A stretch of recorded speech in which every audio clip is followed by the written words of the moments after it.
tell us a bit more about you, Hawthorne Jewelry, and just kind of tell us the journey. I know this is a family-owned business, but just kind of tell us about that dynamic and lead us through your journey of being a small business owner. It's kind of a weird, convoluted journey because it's as much a living, breathing part of my life, my family's life. But for me, I thought the furthest away from Kearney, Nebraska is where I wanted to be when I was young. And I just throughout life, there's things that, you've made choices as a child, as a young adult, and I don't regret any choice I've ever made, but just different things that led me to different places. And I remember one day I was living in Omaha, just recently had been married, and my dad called me on the phone before cell phones were a big thing. Yeah.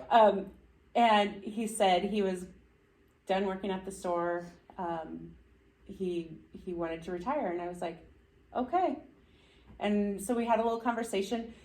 Just to give you a little history, my grandparents were in the business. My grandpa worked for his brothers. When they decided to open the store, they bought it from a gentleman named J.D. Hawthorne. So it had been in that family for a good 70 years, and it's been in my family for just over 72 years now, Okay. I think. So when my dad, he was an only child, so he was kind of not forced into the business, but also forced into the business. Right. Back then, he grew up sleeping on the floor in the back room, as a child, because both of my grandparents, my grandpa and my grandma, worked together in the store. My grandma was a really, really energetic.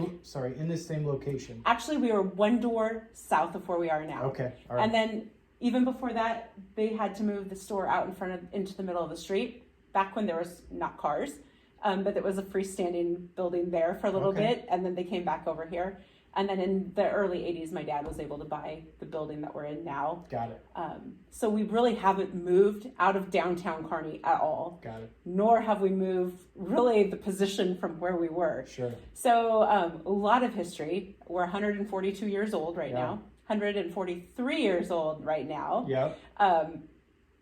So when my dad called and said he wanted to retire, my dad is a super vivacious type of person also, but he just kind of had gotten tired of the daily grind, which small businesses daily grind. Mm-hmm. And I remember hanging up the phone, and I walked away and I turned around and I picked up the phone and I said, "You can't sell the store. I got to come home."